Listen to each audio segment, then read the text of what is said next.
It's now time for Trivia Tracks with yours truly, Price Robertson. This edition of Trivia Tracks is brought to you by ProMed Ambulance Services, care you can count on, and Beth Smith at Edward Jones. Edward Jones, making sense of investing, member SIPC. The name Joe Friday will forever be linked to not only the TV and before that radio series Dragnet, but also the actor who originated the character, Jack Webb. But did you know that there was an actual police officer named Joe Friday? Born in Stevens Point, Wisconsin in 1926, Joseph E. Friday was raised in Milwaukee. Little did his parents, Edmund and Hedwig Friday, know that their son's name would cause trouble for much of his life. Like many men of his generation, he fought in World War II.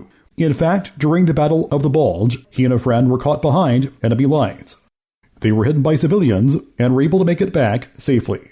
He was also an amateur musician, playing guitar for Jack Benny during USO tours. Post-war, Friday worked as a tool and die maker until switching to police work in 1954. By then, Dragnet was one of TV's biggest hits.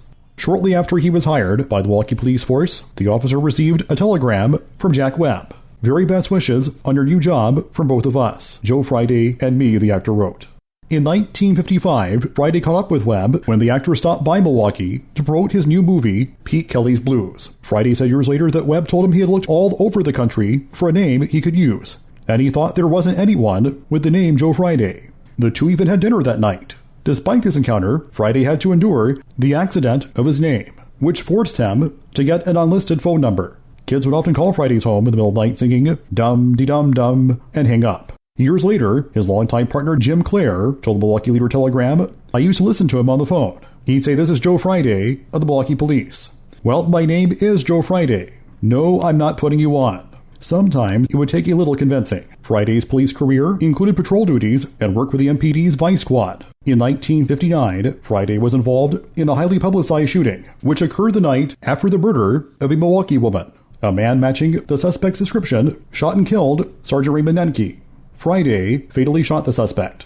In 1971, he helped break one of the largest auto rings in the Midwest. When he wasn't working, Friday loved hunting, fishing, and training Irish setters, including his own dog, Rocky.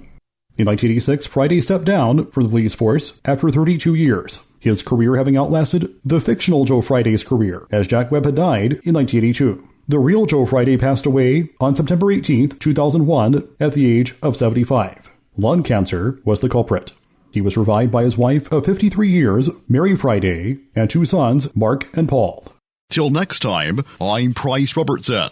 Amazed by today's trivia? Then join me for Trivia Tracks weekdays at 6:45 on Everybody's Country Y95.